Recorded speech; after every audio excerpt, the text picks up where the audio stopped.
Hey, welcome to Tabletop Skirmish Games and day 13 of the challenge. I can't believe how quick this is going. It seems like only an hour or so ago since I did the last video. But today's been a real long day, but I managed to get the blood claws all painted. So that's one big unit of 15 models finished and ready to go. So really happy with that. And it's made a big difference to how it all looks on the table now. So that's awesome. Also, I broke one of my rules this week, which I'll share with you later on in the video. Not a bad thing. It's actually pretty cool. So you'll see that later on. And then I'd also thought we could just go through a bit of info on the blood claws, look at how the different transports interact with them and how many of them can fit in each transport, and then also show you how I'm organising all the behind the scenes stuff for the videos and everything, because there's a lot more videos that are going to come out for all this, for unboxing, painting videos and all that kind of thing. So let's get started and we'll check out how the army's looking on the table now, and then we can talk about the blood claws a bit.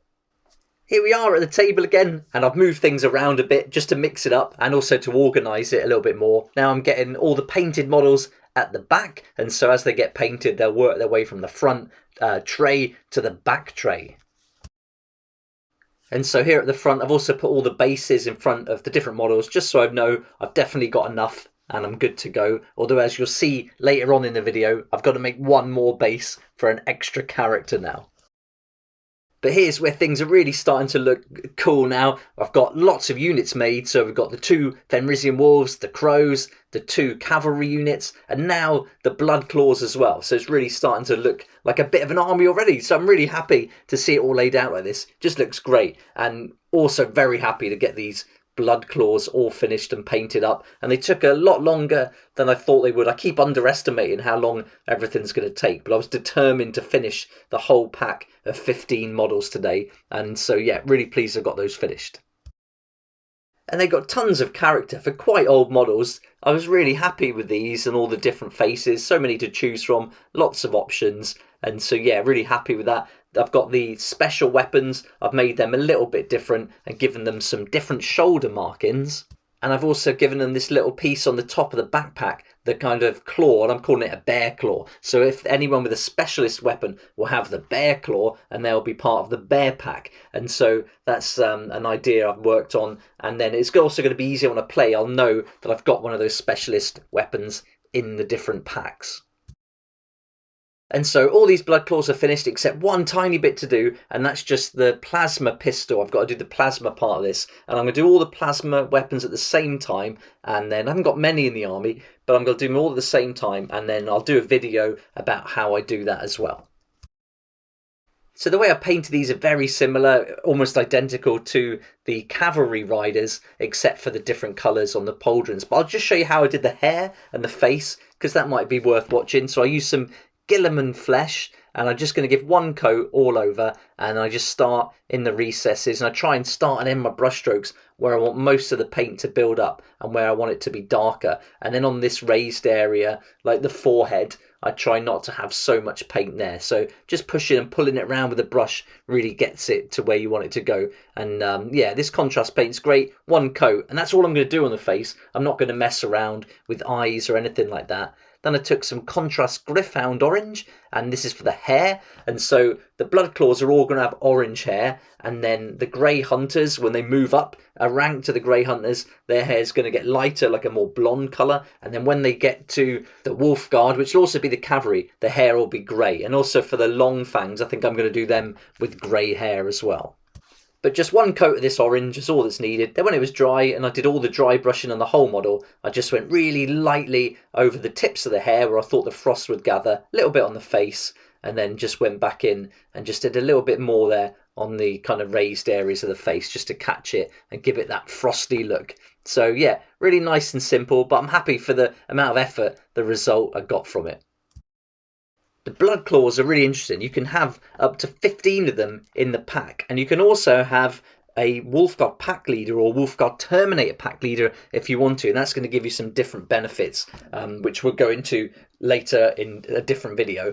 But I really like the options you've got with transport, and if you choose to put them in a rhino, then you can put 10 of these in there, so that's great. So you can get 10 in a rhino.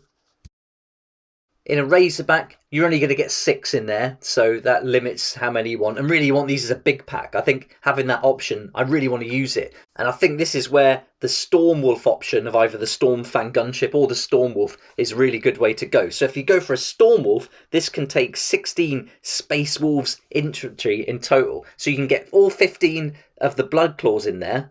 And that leaves 1 space. So I'd love to pop in Lucas the Trickster, who's also got the infantry keyword. And this is great because he can bring an ability called Bloodclaw's Hero. And while a friendly Bloodclaw's unit is within 6 inches of Lucas the Trickster, each time they make a melee attack, you can re-roll the hit roll. So you imagine you've got 15 of them and Lucas the Trickster all going at it in melee, which is really what these are all about with their chain swords. You can re-roll the hit roll.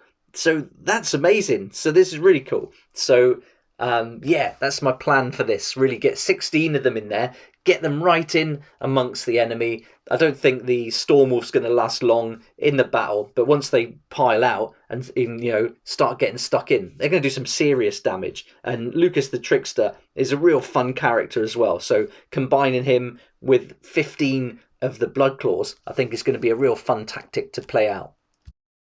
And I really like the data sheet for the Bloodclaws because it's quite big. You've got lots going on here, lots to choose from. The weapons, I've kept it really simple though. I'm just sticking with bolt pistols and the chain swords. I really want to get them stuck in. But I did give the leader the power fist and a plasma pistol. And then also I popped in 2 flamers, so you can have 1 special weapon if there's up to 14 or fewer Bloodclaw models. But if there's 15 Bloodclaw models, you can have 2 with the special weapons. So having those 2 flamers in there, I think is going to be great.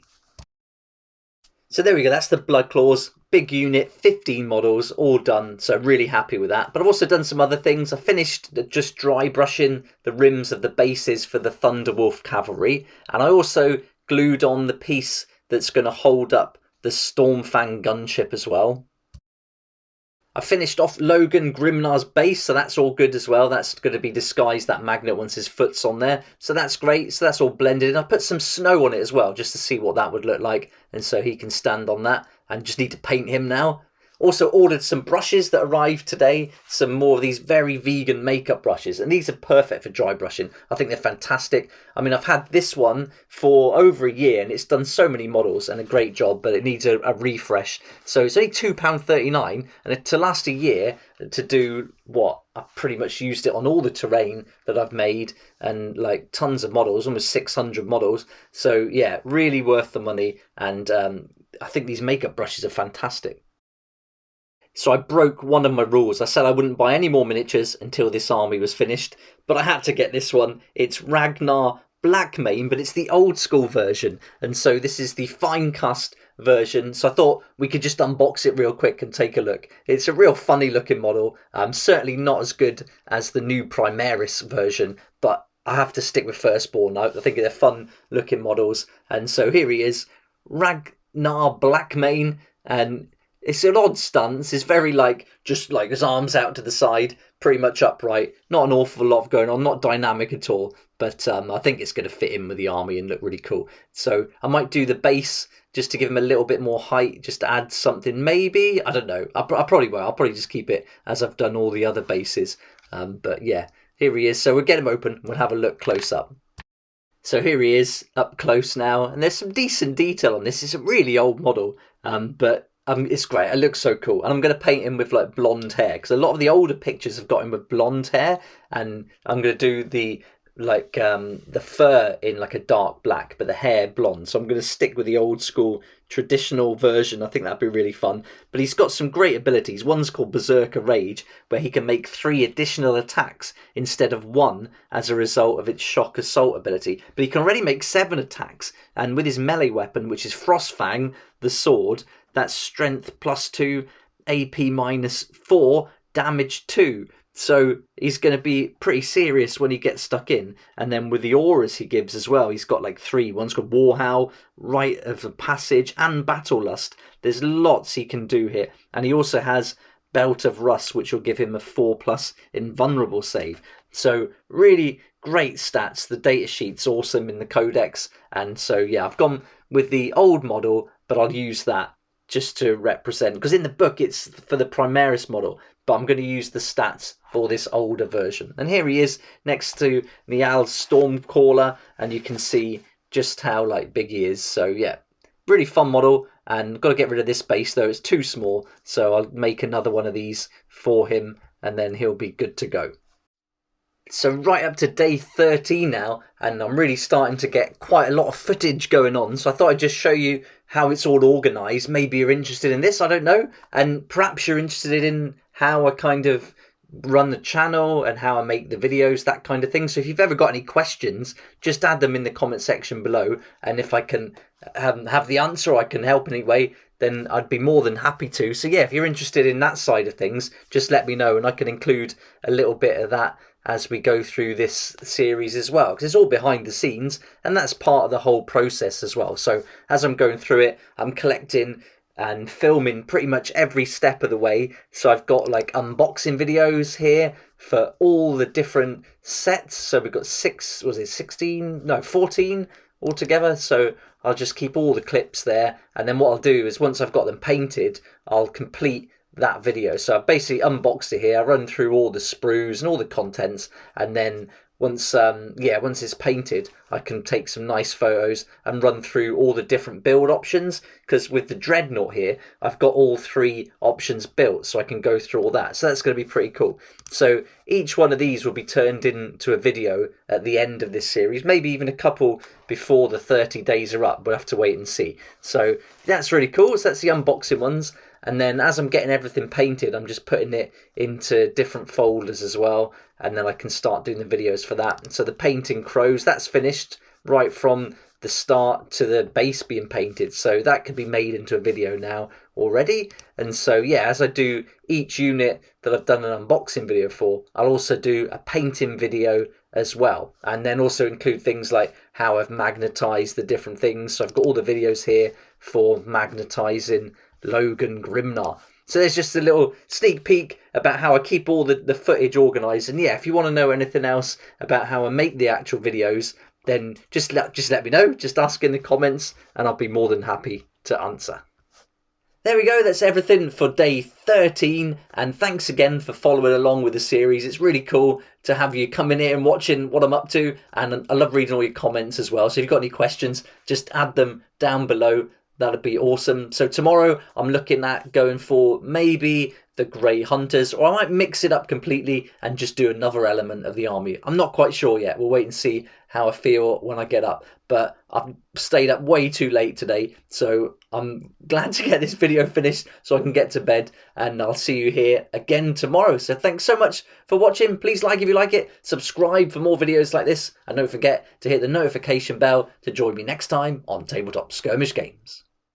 I'd like to say a huge thank you to my Patreon supporters who make these daily videos possible, and if you're interested in joining the community, it'd be awesome to see you there, and I'll put a link for that in the description down below.